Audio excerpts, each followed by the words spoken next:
Hola a todos, mi nombre es Sebastián Gil, preparador ad honorem de la Cátedra de Fisiología y el día de hoy me corresponde hablarles acerca de sinapsis. Esta es la primera prepa de dos alusivas al tema y bueno, a lo largo de la presentación van a encontrar iconos como este para destacar las láminas que son de especial relevancia para las evaluaciones. Comencemos entonces. Ok, lo primero que tienen que saber es que en el cerebro humano se reconocen aproximadamente 86 mil millones de neuronas y todas estas neuronas tienen la capacidad de influir sobre otras células. Para coordinar esta enorme red se requieren de mecanismos de comunicación altamente especializados y estos mecanismos de comunicación altamente especializados son precisamente la sinapsis. ¿Cómo definimos entonces la sinapsis? Tomándolo de las palabras de Charles Sherrington, quien es considerado el padre de la neurofisiología, se trata de las zonas de contacto especializadas por las cuales una neurona se comunica con otra. En otras palabras, ellas representan la unión funcional entre dos neuronas, donde ocurre la transmisión sináptica o del impulso nervioso. Ya veremos que no siempre es entre dos neuronas.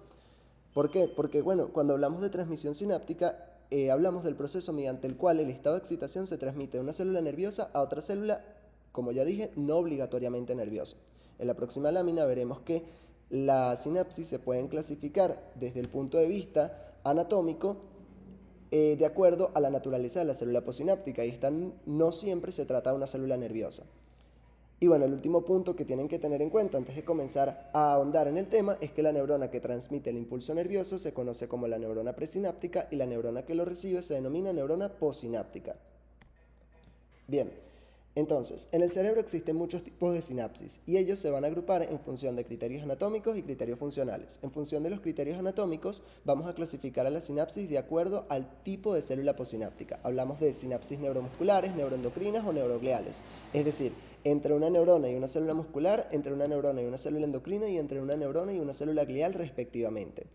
Y tenemos las sinapsis nerviosas, que son las más comunes, que son aquellas que se dan entre dos neuronas, que se pueden a su vez subclasificar o subdividir de acuerdo a la región específica de la célula posináptica que participe en esa unión funcional entre las dos neuronas. Lo veíamos en la imagen anterior, aquí tenemos un ejemplo de una sinapsis axodendrítica, al igual que acá una sinapsis axosomática y acá una sinapsis axoaxónica. Entonces siempre participa el axón de la célula presináptica y otra región de la célula posináptica.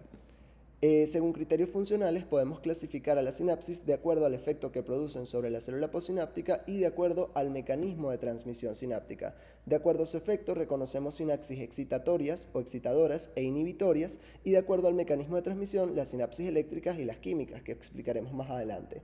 Entonces, cuando hablamos de sinapsis excitadoras, son aquellas que generan una despolarización en la neurona posináptica y eso aumenta la probabilidad de emisión de potenciales de acción.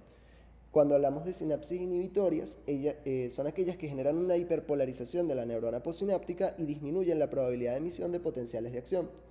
¿De qué depende que una sinapsis sea excitatoria o inhibitoria? Depende principalmente de dos factores. Primero, de qué iones pasan a través del canal que es activado por el neurotransmisor y segundo, del gradiente electroquímico de estos iones. Por ejemplo, la entrada de sodio generalmente se asocia con un efecto excitatorio, mientras que la entrada de cloro generalmente se asocia con un efecto inhibitorio. Sin embargo, bueno, esto lo vamos a entender mejor más adelante cuando especifiquemos cuál es la secuencia de eventos de la sinapsis química, que es la que utiliza neurotransmisores. Y bueno, las sinapsis eléctricas y las sinapsis químicas se diferencian básicamente por su estructura y por el mecanismo mediante el cual transmiten señales desde la neurona presináptica hacia la posináptica. Comencemos primero con las sinapsis eléctricas. Ellas son un tipo de comunicación intercelular en la que la transmisión del impulso nervioso ocurre directamente de una célula a otra a través de las uniones hendidas, también conocidas como gap junctions. Estas estructuras permiten el paso directo de iones y pequeñas moléculas entre los citoplasmas de las neuronas pre y posinápticas, lo que hace que la transmisión sea extremadamente rápida, y esa es una de las ventajas de la sinapsis eléctrica. En condiciones normales, el espacio entre dos células es de aproximadamente unos 20 nanómetros. Sin embargo, en las sinapsis eléctricas, este espacio se reduce significativamente a unos 3.5 nanómetros gracias a la presencia de hemicanales, denominados conexones, en cada membrana. Cada conexón de la célula presináptica se alinea perfectamente con su conexón correspondiente a la célula posináptica, y eso va a formar un canal continuo que permite el flujo directo de corriente eléctrica e iones entre ambas células. Una característica distintiva de este tipo de sinapsis, de las sinapsis eléctricas, es que son también bidireccionales. Esto quiere decir que la señal eléctrica puede transmitirse en ambos sentidos. Si se genera un potencial electrotónico, por ejemplo, en una célula A, este puede detectarse en la célula adyacente, es decir, en la célula B, aunque con menor amplitud debido a la pérdida de intensidad con la distancia. Del mismo modo, si el potencial se origina en la célula B, puede registrarse en la célula A.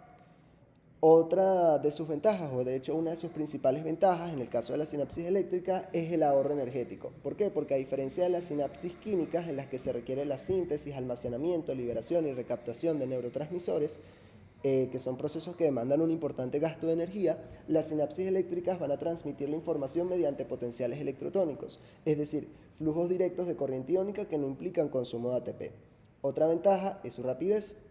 Como ya mencionamos, la transmisión del impulso nervioso a través de una sinapsis eléctrica ocurre prácticamente sin retraso, ya que la corriente pasa de una célula a otra a través de los conexones, sin necesidad de pasos intermedios, como la liberación de neurotransmisores o la activación de receptores postsinápticos. Esto va a permitir entonces una comunicación casi instantánea, superior incluso a la velocidad de conducción de los potenciales de acción. Además, las sinapsis eléctricas también permiten una sincronización precisa entre las neuronas. Dado que la corriente eléctrica puede fluir en ambas direcciones, las neuronas que están conectadas por este tipo de sinapsis entonces pueden disparar de manera simultánea, coordinando así la actividad eléctrica de grupos neuronales. Esta sincronización, es importante que lo tengan en cuenta, es esencial para funciones que requieren respuestas rápidas y coordinadas, como por ejemplo los reflejos o ciertos ritmos neuronales. Y bueno, también otro aspecto clave acerca de la sinapsis eléctrica es que aunque ellas son menos frecuentes en mamíferos que las sinapsis químicas, se han identificado en ciertas regiones específicas como el núcleo vestibular lateral, el núcleo mesencefálico del trigémino, la retina y los astrocitos. En esta imagen podemos evidenciar las características de las sinapsis eléctricas. Acá vemos que la sinapsis eléctrica, o también conocida como union gap, está compuesta por numerosos canales especializados que atraviesan la membrana de dos neuronas. Estos canales permiten entonces que la corriente pase directamente de una célula a la otra. Un canal de union gap es en realidad un par de hemicanales, uno en cada célula adyacente que conecta el citoplasma de ambas células. Cada hemicanal o conexón, a su vez, va a estar formado por 6 subunidades idénticas que se denomina cada una de ellas conexina.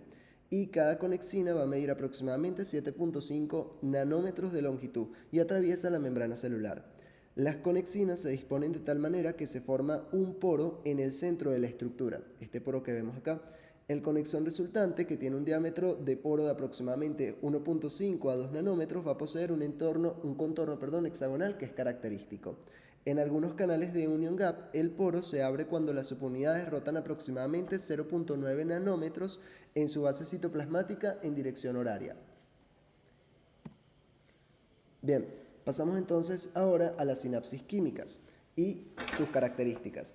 Realmente en las sinapsis químicas la comunicación, a diferencia de lo que ocurría en la sinapsis eléctrica, que se da por una corriente eléctrica evidentemente, ocurre por neurotransmisores, que son sustancias químicas liberadas por la neurona presináptica.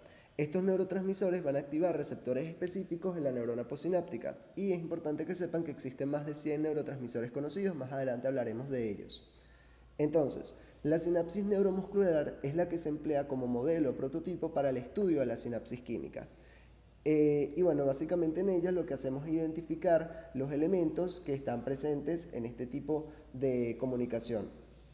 En la terminal axónica de la motoneurona, el axón se va a ramificar y cada una de las terminaciones va a formar un botón sináptico. Estas estructuras, los botones sinápticos, contienen diversos componentes que son esenciales para la transmisión del impulso nervioso. Las mitocondrias que están presentes allí indican que el proceso requiere un aporte constante de energía, por ejemplo. Además, también se observan vesículas sinápticas que almacenan el neurotransmisor encargado de la comunicación. En el caso de las sinapsis neuromusculares, ese neurotransmisor es la acetilcolina, y por ello se dice que la sinapsis neuromuscular es una sinapsis colinérgica.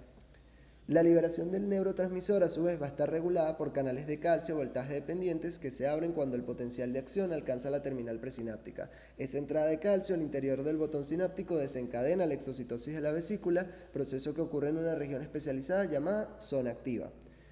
Y ahí es donde se concentra la maquinaria molecular necesaria para la fusión vesicular y la liberación de la acetilcolina al espacio intercelular. La hendidura sináptica es el espacio entonces entre la terminal nerviosa y la fibra muscular, que es donde se libera la acetilcolina.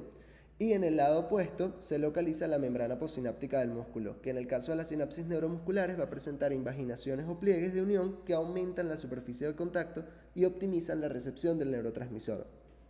Entonces, esto básicamente es un paneo por los elementos que podemos reconocer en una sinapsis química, pero más allá de eso, lo importante que ustedes tengan en cuenta son la secuencia de eventos o acontecimientos que tienen lugar en este tipo de sinapsis.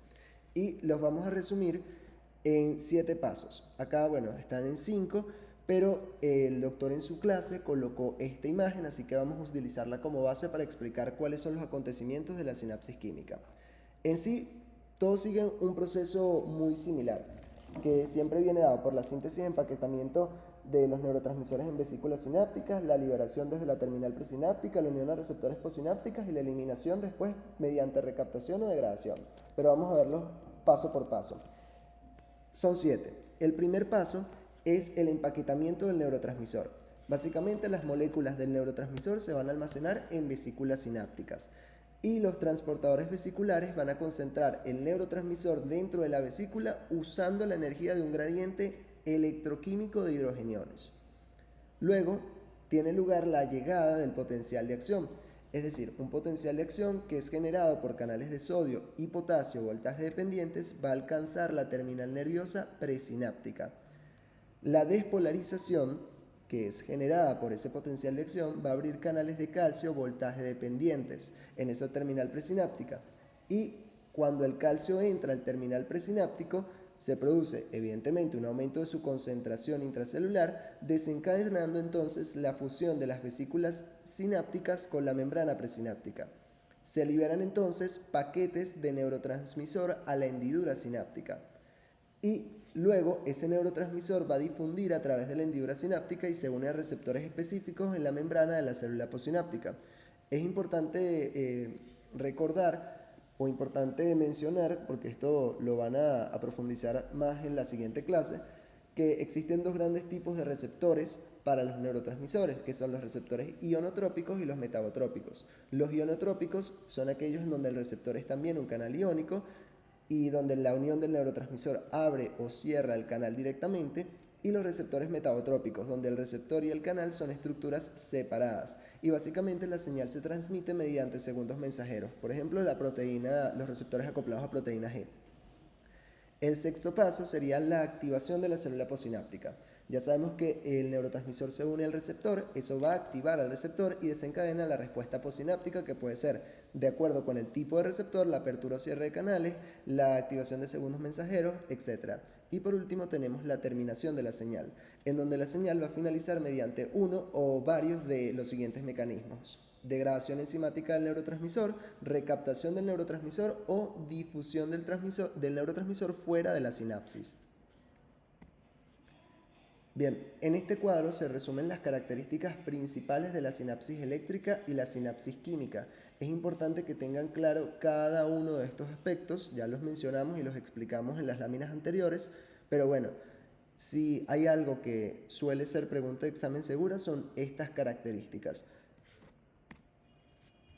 Entonces, venimos mencionando en la sinapsis química los neurotransmisores, sus distintos tipos de receptores y básicamente cuál es la secuencia de acontecimientos que lleva a su liberación y su unión a los receptores en la célula postsináptica. Pero, ¿qué son propiamente los neurotransmisores? Los neurotransmisores son mensajeros químicos que permiten la comunicación entonces entre las neuronas del cerebro humano. Existen muchos tipos de neurotransmisores. El principal neurotransmisor excitatorio del cerebro es el glutamato y el principal inhibitorio es el GABA o ácido gamma aminobutírico. Los neurotransmisores van a generar respuestas postsinápticas, como ya lo mencionamos, al unirse y activar receptores específicos. Un mismo neurotransmisor puede activar varios tipos de receptores. Y tras activar a sus receptores, esos neurotransmisores son eliminados de la hendidura sináptica mediante transportadores, es decir, mediante su recaptación, o mediante enzimas degradativas. Cualquier alteración en los sistemas neurotransmisores va a contribuir a enfermedades neurológicas o psiquiátricas. Existen más de 100 neurotransmisores y bueno, eso evidentemente proporciona una gran diversidad de señalización química, de manera que podemos, para comprenderlos o para estudiarlos, clasificarlos en 2 categorías principales en función de su tamaño, que son los péptidos neuroactivos y las pequeñas moléculas neurotransmisoras. Los péptidos neuroactivos, que también se denominan péptidos neurotransmisores, son moléculas grandes que están formados por 3 a 36 aminoácidos. Tenemos como ejemplos a la insulina, la vasopresina, la oxitocina y la somatostatina.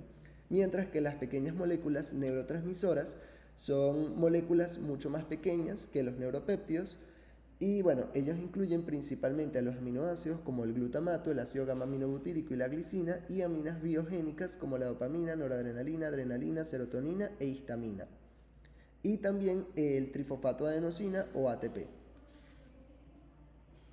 Bien, entonces, cada neurotransmisor va a diferir en lo que respecta a su mecanismo de síntesis, su empaquetamiento en vesículas, su liberación y su eliminación. Entonces, vamos a tocar algunos aspectos clave de la síntesis de los neurotransmisores, tanto excitatorios como inhibitorios, como de las catecolaminas. En primera instancia vamos a hablar del glutamato. Entonces, cuando el glutamato se libera en la hendidura sináptica, su acción debe detenerse para evitar excitotoxicidad. ¿Por qué? Porque el glutamato, como ya lo mencionamos, es el principal neurotransmisor excitador del sistema nervioso central y cuando permanece mucho tiempo en la hendidura sináptica, sigue activando receptores ionotrópicos que permiten una entrada masiva de calcio al interior de las neuronas. Y esa entrada excesiva de calcio al interior de las neuronas desencadena muerte celular por la activación de enzimas degradativas. Entonces, ¿cómo se previene esto? Básicamente, el glutamato que se libera en la hendidura sináptica es en parte captado por astrocitos, es decir, células de la glía, y por otras neuronas. El transporte se realiza mediante los transportadores de aminoácidos excitatorios o EAAT, que es lo que ven acá. Una vez dentro de los astrocitos, el glutamato se convierte en glutamina. Esto gracias a una enzima que es la glutamina sintetasa. La glutamina es luego liberada al espacio extracelular mediante un transportador que se denomina SN1. Las neuronas luego van a captar la glutamina a través de transportadores SAT2 y dentro de la terminal presináptica esa glutamina vuelve a convertirse en glutamato, esto gracias a otra enzima, la glutaminasa. Y el glutamato recién sintetizado se va a cargar en las vesículas sinápticas mediante transportadores vesiculares denominados B-glut. Y con esto el ciclo queda completo. Entonces, resumiendo, se libera el glutamato en la hendidura sináptica, parte de este glutamato es captado por células de la glía en vista de que si no lo captan se pueden producir efectos de excitotoxicidad. El glutamato en el interior de las células de la glía se transforma en glutamina gracias a la enzima glutamina sintetasa. Esa glutamina sale al espacio extracelular a través de un transportador SN1, ingresa nuevamente al terminal presinéptico a través de un transportador SAT2 y una vez allí, gracias a la acción de la enzima glutaminasa, se convierte en el glutamato, que se deposita en el interior de las vesículas sinápticas y se libera a la hendidura sináptica, repitiéndose el ciclo. Entonces, una de las cosas que me comentó el doctor es que este papel de los astrocitos en la síntesis de los neurotransmisores excitatorios o en el ciclo de los neurotransmisores excitatorios es de especial relevancia. Entonces, tienen que tenerlo claro para las evaluaciones. En cuanto a la acetilcolina, ella se va a formar a partir de acetil-CoA y de colina. Esto gracias a una enzima que se denomina colina acetiltransferasa. El acetil-CoA proviene del piruvato, que es a su vez generado por la glicólisis, mientras que la colina entra a la terminal nerviosa mediante un cotransportador dependiente de sodio. La acetilcolina se va a empacar en vesículas sinápticas mediante un transportador vesicular que se denomina BACHT, este que ven acá. Tras la liberación en la sinapsis, esa acetilcolina es rápidamente degradada por otra enzima, que es la acetilcolinesterasa. Esta degradación va a producir colina y acetato. La colina liberada vuelve a ser captada por la terminal mediante el CHT y de esa forma se reinicia el ciclo. Bien, vamos a hablar de los neurotransmisores inhibitorios, que son principalmente dos, GABA y glicina. El GABA se sintetiza a partir del glutamato. La enzima clave para esa síntesis es la descarboxilasa del ácido glutámico. Y se requiere de un cofactor. Ese cofactor es el fosfato de piridoxal, o también conocido como vitamina B6. Una vez sintetizado, el GABA se almacena en vesículas presinápticas. Hay unos transportadores de alta afinidad que recaptan el GABA una vez que se libera desde la hendidura sináptica. Este GABA recaptado va a regresar a la terminal presináptica para ser reutilizado.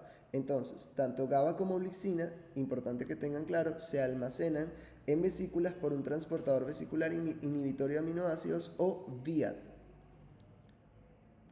que creo que aquí está, en la imagen lo mencionan acá, VIAT. Entonces, se denomina transportador vesicular inhibitorio de aminoácidos y básicamente es el encargado de empaquetar en vesículas tanto al GABA como a la glicina, es decir, a los dos neurotransmisores inhibitorios. Hablemos ahora de la glicina propiamente. Ella se sintetiza por varias vías metabólicas. En el cerebro, concretamente, su principal precursor es la serina. La glicina, entonces, al igual que el GABA, se va a almacenar en vesículas antes de su liberación sináptica por el transportador que ya mencionamos. Y hay unos transportadores, nuevamente de alta afinidad, que retiran a la glicina de la hendidura sináptica para volver a la terminal presináptica y participar o ser reutilizada para participar en la sinapsis.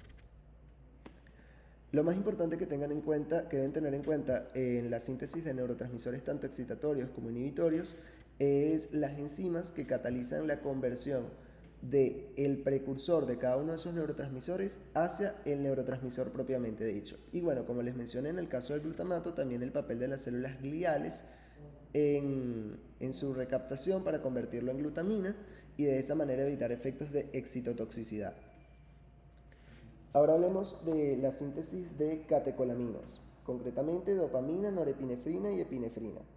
Entonces, todas las catecolaminas tienen un precursor común. Ese precursor común es la tirosina.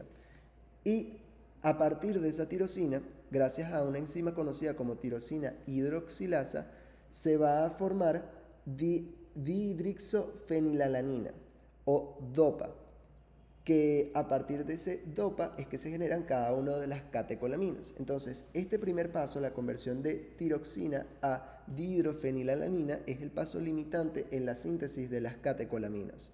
Entonces, una vez que ustedes conozcan esto, lo otro que deben tener en cuenta o conocer o manejar es cuál es la enzima particular para cada una de estas catecolaminas que lleva a su síntesis. Como les mencioné, todas vienen de la tirosina.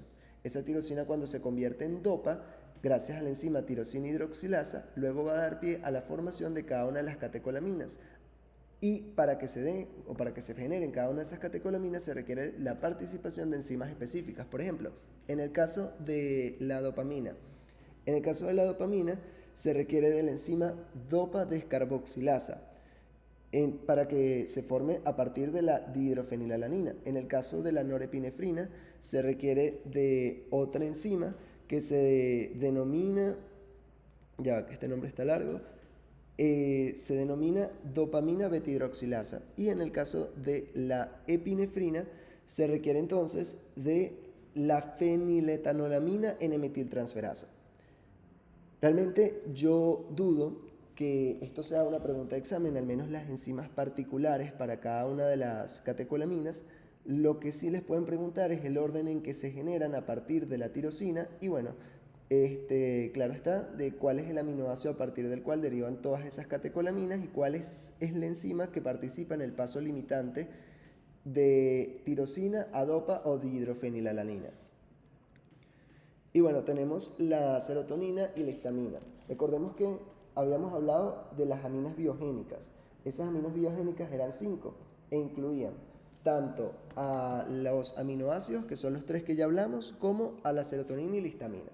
Entonces, ¿cómo se sintetizan cada una de ellas? En el caso de la serotonina ya se sintetiza a partir de un aminoácido también, que sería el triptófano. Y ese es un aminoácido esencial, es decir, que se obtiene de la dieta. El triptófano es captado en neuronas mediante un transportador que se encuentra en la membrana plasmática. Luego, él es hidroxilado por una enzima conocida como triptófano 5-hidroxilasa y este es importante el paso limitante en la síntesis de la serotonina. Y finalmente, la serotonina se va a cargar en las vesículas sinápticas mediante el VMAT, que es el mismo transportador que se utiliza en otras monoaminas. Y bueno, la serotonina que es liberada en la sinapsis va a regresar al terminal presináptico mediante el CERT, o transportador de serotonina, que está ubicado en la membrana presináptica. Hay ciertos fármacos que se denominan inhibidores de la recaptación de serotonina que ellos básicamente bloquean ese SERT, es decir, ese transportador de serotonina que está ubicado en la membrana presináptica y que se encarga de recaptar a la serotonina una vez que se libera al terminal. Y ellos se utilizan como antidepresivos. Un ejemplo, por ejemplo, el Prozac o fluoxetina. Ahora, ¿cómo se degrada la serotonina? Bueno, el principal mecanismo catabólico de la serotonina está mediado por una enzima conocida como monoaminoxidasa. Y lo mismo sucede con la histamina. Entonces, en el caso de la histamina, ella se produce a partir del aminoácido histidina. Para ello, la enzima clave es la histidina descarboxilasa. Una vez sintetizada, la histamina se transporta hacia las vesículas sinápticas también mediante el VMAT, que ya sabemos que es el mismo transportador utilizado por las catecolaminas y utilizado también por la serotonina. No se ha identificado, bueno, hasta el momento ningún transportador de histamina en la membrana plasmática. Y una vez que se libera hacia la hendidura sináptica, esa histamina se va a inactivar por acción conjunta de histamina metiltransferasa y también de la monoaminoxidasa. Los receptores de histamina son de 4 tipos, H1, H2, H3 y H4, pero lo importante es que sepan que todos esos receptores son metabotrópicos y tienen cierta relevancia porque recordemos que la histamina participan en las respuestas o en las reacciones alérgicas y por eso se han desarrollado ciertos antagonistas de los receptores de histamina que son los conocidos antihistamínicos.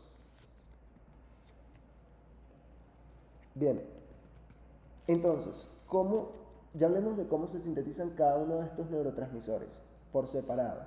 Ahora, ¿cómo es el proceso de transporte de dichos neurotransmisores hacia la terminal presináptica y cómo difieren este proceso según se trate de una vesícula que contiene neurotransmisores peptídicos y una vesícula que contiene neurotransmisores no peptídicos? Entonces, vamos a comenzar. En el caso de que se trate de un neurotransmisor peptídico, entonces él va a viajar, o sus vesículas van a viajar por el axón ya cargadas, bien sea con péptidos presintetizados o con precursores peptídicos en su interior, desplazándose entonces desde el soma hacia el terminal axónico. Al llegar, estas vesículas se van a denominar gránulos secretores de núcleo denso. Se caracterizan, bueno, porque tienen entre 100 y 200 nanómetros de diámetro y porque van a tener una distribución aleatoria en el citoplasma del terminal presináptico. Ellos no se reciclan localmente, es decir, que usualmente son de un solo uso y requieren del transporte desde el soma hasta el soma de vuelta, para su reabastecimiento. Ahora, en el caso de los neurotransmisores no peptídicos o conocidos también como neurotransmisores clásicos, por ejemplo, la acetilcolina, el glutamato o el GABA, sus vesículas van a viajar por el axón vacías, es decir, sin ningún neurotransmisor en su interior. Al llegar a la terminal presináptica, ellas van a captar el neurotransmisor que se sintetiza allí localmente en el terminal y se van a denominar vesículas sinápticas claras. Su tamaño es más pequeño que los gránulos secretores de núcleo denso, pues miden entre 40 y 50 nanómetros de diámetro. Una vez allí, esas vesículas se van a unir a la malla de citoesqueleto que está basada en actina, maduran, quedan listas para la liberación dependiente de calcio y bueno, se desplazan, atracan en las zonas activas de la membrana plasmática y se libera el contenido por exocitosis. Importante que en el caso de las vesículas sinápticas claras, una vez que se liberan, déjame ver si, bueno, no está acá en la siguiente lámina, pero que una vez que se libera el contenido de esos neurotransmisores, hay una otra molécula denominada clatrina que va a participar en la endocitosis, es decir, en la recuperación de los componentes de la membrana de esa vesícula y los va a transportar al compartimiento endosómico del terminal presináptico. A partir del endosoma, esas vesículas pueden o bien reformarse o reutilizarse rápidamente para la neurotransmisión o ser transportadas al soma para su renovación o degradación. Entonces, resumiendo, la síntesis y el reciclado de las vesículas sinápticas es un proceso que difiere dependiendo de si se trata de un neurotransmisor peptídico o no peptídico. Ejemplos de neurotransmisores no peptídicos o clásicos tenemos la acetilcolina, el glutamato y el GABA. Cuando se trata de un neurotransmisor peptídico, entonces él se sintetiza en el soma, ¿ok? O al menos se presintetiza en el soma. Se cargan esas vesículas sinápticas y se van a desplazar desde el soma hasta el terminal axónico. Allí se van a distribuir esas vesículas de forma aleatoria y se van a denominar gránulos secretores de núcleo denso. En el caso de los neurotransmisores no peptídicos no ocurre esto, ellos se sintetizan directamente en la terminal presináptica y esas vesículas también van a viajar por el axón, pero no van a estar cargadas por el neurotransmisor, ellas se cargan una vez que alcanzan el terminal presináptico. Y que precisamente esos neurotransmisores que son liberados de las vesículas claras, que es como se denominan las vesículas con neurotransmisores no peptídicos, van a ser recuperados por endocitosis mediada por clatrina. Ok, en este cuadro se resumen las características funcionales de los principales neurotransmisores. Esto es otra pregunta de examen clave.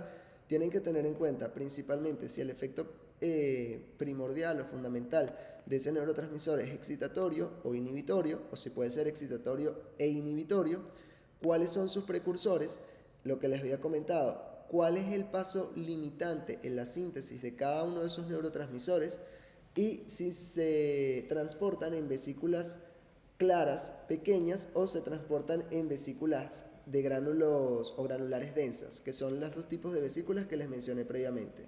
Granulares densas, recordemos, para todos los neurotransmisores peptídicos y las vesículas pequeñas claras para todos los neurotransmisores no peptídicos.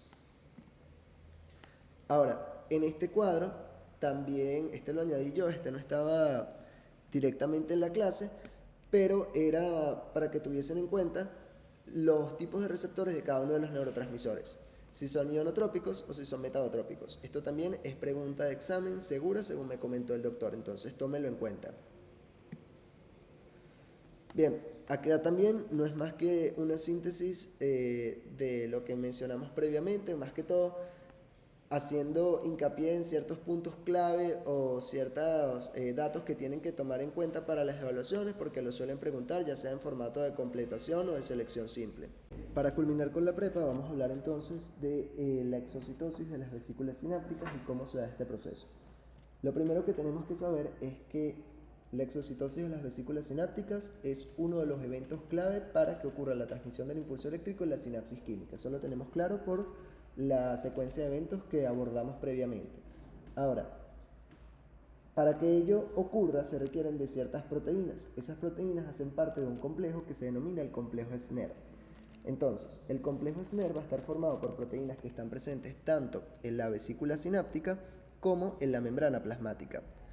La SNER vesicular o sinaptobrevina, en azul aquí en esta imagen, va a formar un complejo helicoidal con las SNER de la membrana plasmática, que serían la sintaxina y la SNAP25. Existe además una cuarta proteína que se denomina sinaptotacmina, que también es una proteína vesicular y que ella se encarga de unirse al calcio. Esos iones de calcio en esta imagen se representan como unas esferas. Entonces, en resumen, tenemos un complejo formado por proteínas vesiculares y proteínas de membrana. La proteína vesicular principal es la sinaptobrevina, que forma el complejo helicoidal con la SNAP25 y la sintaxina, que son las dos proteínas de la membrana postsináptica. Y la sinaptotacmina es una proteína también de la vesícula, que en este caso se encarga de unirse al calcio. Entonces, ¿cómo se integran todas estas proteínas para que tenga lugar entonces el proceso de exocitosis de las vesículas sinápticas? Bueno, durante el acoplamiento de la vesícula sináptica, las proteínas SNAR de la vesícula y de la membrana plasmática van a formar un complejo que aproxima físicamente ambas membranas. En esta etapa, la sinaptotacmina también se une al complejo. Posteriormente, cuando los niveles presinápticos de calcio aumentan, ese calcio se une a la sinaptotacmina y eso provoca que la región citoplasmática de esta proteína se inserte en la membrana plasmática. Esa inserción de la sinaptotacmina a la membrana plasmática va a generar una curvatura local de la membrana y ese es el proceso que cataliza la fusión de la vesícula con la membrana plasmática y que permite la liberación del neurotransmisor. Esto es muy a grandes rasgos cómo ocurre la exocitosis. O sea, primero, la aproximación de la membrana de la vesícula con la membrana plasmática gracias al complejo que se forma por la unión de la sinaptobrevina y la SNAP25 y también con la sintaxina. Y luego, cuando aumenta la concentración de calcio en el terminal presináptico, que también recordemos que era uno de los eventos clave de esa secuencia de acontecimientos en la sinapsis química, ella se va a unir ese calcio a la sinaptotacmina y eso genera una curvatura de la membrana de la vesícula que permite entonces la fusión de ambas membranas y la liberación del contenido en la membrana, en el terminal de la célula posináptica. Ahora, como les mencioné, eso fue más que todo un paneo del proceso. Vamos ahora a explicarlo más a detalle. Hay algo que tienen que tener claro, que es que no se comprende por completo cómo ese aumento del calcio en la terminal presináptico desencadena la fusión vesicular. Sin embargo, se conoce esto, o sea, las proteínas clave del ciclo que participan en el proceso. Hay otra proteína que acá no se ve, no está marcada, que es la sinapsina. Esa sinapsina es la encargada de mantener las vesículas en un pool de reserva. Ella es fosforilada por CAMK2. Cuando es fosforilada por CAMK2, que es una sinasa, se liberan esas vesículas del pool de reserva, se desplazan hacia la membrana y se acoplan mediante las proteínas SNER a través del proceso que estábamos mencionando. Entonces, primero, nuevamente repitiendo todo, las proteínas sinaptobrevina, sintaxina y SNAP25 de la membrana plasmática van a formar el complejo SNER. Se acerca físicamente las membranas para permitir su fusión. Sin las proteínas o sin el complejo SNER no puede haber liberación de neurotransmisores. A continuación, la sinaptotacmina, que es una proteína que está situada en la vesícula, actúa como un sensor de calcio. Cuando se une el calcio, entonces van a producirse 4 cambios clave. Primero, va a cambiar la conformación de la sinaptotacmina. Segundo, esa sinaptotacmina se une a la membrana plasmática, va a generar una curvatura local de la membrana de la vesícula sináptica y de la membrana de la célula posináptica y va a desencadenar la fusión entonces rápida de ambas membranas con ayuda del complejo SNER. Importante saber que tras la exocitosis del contenido del neurotransmisor, las vesículas se recuperan por endocitosis. En ello participa otra proteína que se denomina clatrina. Ella va a formar una jaula alrededor de la membrana. Hay ciertos adaptadores, como por ejemplo el AP2 y el AP180, junto con otras proteínas que ayudan a formar estas fosas recubiertas.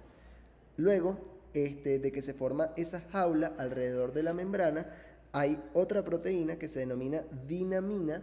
Esa dinamina se encarga de estrangular el tallo lipídico y liberar la vesícula recubierta por la jaula antes mencionada.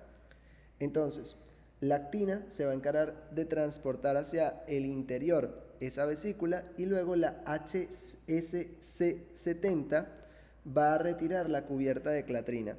Esas vesículas se rellenan entonces con un neurotransmisor gracias a transportadores que usan el gradiente de protones generado por una bomba de hidrogeniones. Esto era lo que habíamos mencionado al principio, que básicamente las vesículas se cargan gracias a un gradiente de protones.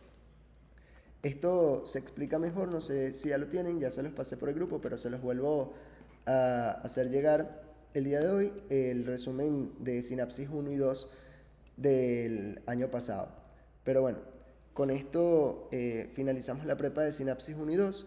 Si quedó alguna duda, en especial con el último proceso, la exocitosis de las vesículas sinápticas, que sé que puede ser un tanto intrincado, no duden en escribirme o escribirlo por el grupo de Fisioprepas. Gracias a todos, hasta luego.